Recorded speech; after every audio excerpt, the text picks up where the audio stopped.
guys, it's me, Halloween Dan, doing a rather unanticipated and unexpected video, and I'm going to try and keep this a short one too, because the other day when I made my video talking about the new spirit props and the new Distortions Witch, I thought I had pretty much covered everything that was new so far this season, because we're only in January. But then I got a whole bunch of messages off maybe like 2 or 3 different people going, what about the werewolf? What about the scare wolf? What about... And I was like... Scare wolf? What are you talking about?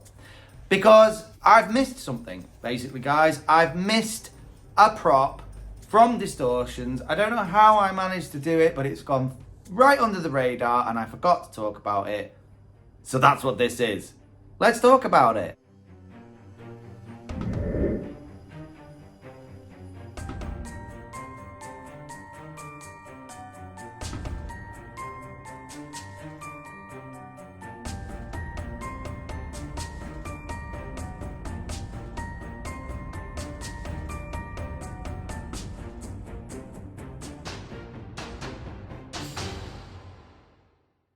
So what I missed entirely the other day was the fact that well before The Witch came out, maybe about a week or 2 before we saw the first pictures and videos of the legendary witch, Distortions actually released footage of the brand new Scare Wolf Legend prop for the 2024 season. And it went completely under my radar. I was going to kind of do a blind reaction to this, but I'm not going to lie, curiosity got the better of me and I had to see what this prop actually was. And it was what I expected. It is the Scare Wolf that's been around for a while now, but usually the Scare Wolf, of course, is an animated prop. A very cool animated prop, I might add.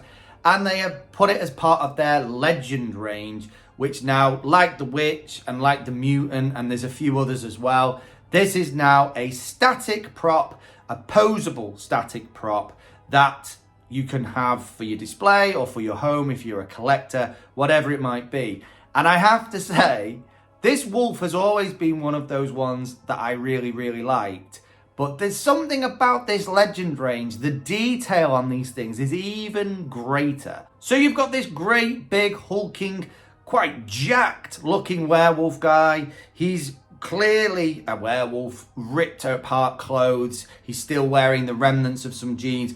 The nice thing about these Legend props is you can pose them however you like. So the arms are completely flexible and posable. And it's just a really, really good looking prop. And I have to say, it is really cool. Way up there with some of the best ones they've ever produced. It's the same reason I like the Witch, is the detail on these things is insane. The eyes, the mouth, the sort of saliva look inside of the mouth. It's just all the detail on these things is absolutely epic. And I honestly do. I often feel like I round of applause for Distortions, because the level of artistry that goes into these props, I personally believe is almost unmatched anywhere in the sort of prop making world. What I always love as well about these videos that Distortions put out is that Edmunds is always like front row and center in these videos. He's clearly still the creative mind behind all of these props. He's highly involved in the creation of them, even as big a company as Distortions has become.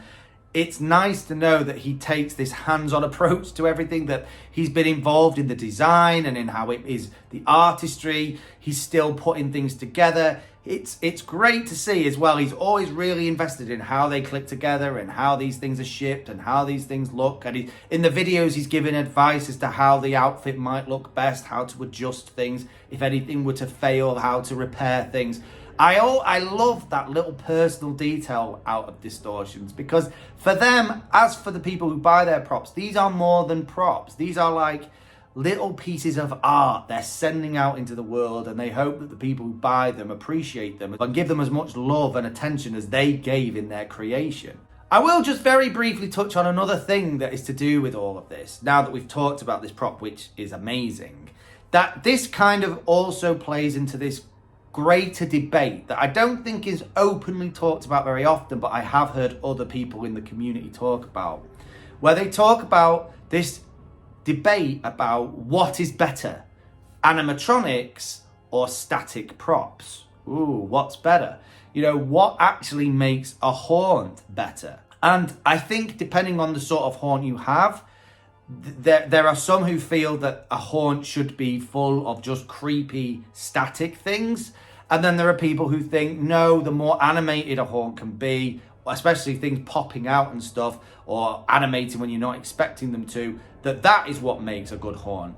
I'm somewhat in the middle. I sit very much in the middle of this debate because I think a bit of both is wonderful. I think a well thought and planned out haunt with static elements like the scare wolf, like the static witches we've already talked about, that can add a real creepy eeriness to a haunt, and the fact that they look like they could pounce at any second is the part that makes them really quite scary. But then I also love my animatronics and love a lot of the animatronics that are out there every season. I love that we have this choice. And the animated props, of course, bring a haunt to life, making it feel like a living, breathing thing instead of just a load of static stuff all over the place. So for me, I like a mixture, but I know there are many on either side of this debate that feel that less is more. So the less animatronics you have and the more sort of static things you have, the better. And then there are other people who is like, no, more is more. The more animation you have, the more animated props you have, the better. And like I say, I'm somewhere in the middle. It's why, for my small haunt, I'm not overly sure. I don't think this is sort of like a spoiler. I don't think so, because who cares? For my own haunt, I say this every year, but I'm not certain I'm going to actually invest in a new animatronic this year unless the perfect one appeared. Because I am a little bit like, I think adding even just one or two more animatronics to my collection might actually overpower my haunt. And a lot of what I try to create is a more like an eerie, spooky atmosphere. Hard to do when you live on a main road, but that's something I've always tried to achieve with my haunt a little bit.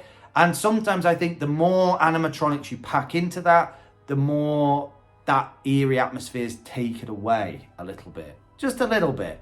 But I am definitely right on the fence. I love the animatronics. I love the static props. I think there's room for both. I think a good haunt has a bit of both. Yeah, but what do you think about that? Anyway, guys, I hope you've liked this really, really quick and unexpected, unanticipated video today. That is a cool prop. Go and check it out on Distortions Unlimited YouTube channel. And they're not cheap, these props. There's no point in even pretending they are. They aren't cheap props. But if you've got a spare few thousand hanging about that I don't know what to do with this, I think I've got the answer for you. For me, it'd be a witch, but maybe it'll be a wolf for you. I don't know. Anyway, guys, thank you so much for joining me today, and I will see you in the next one. Keep it spooky. Bye.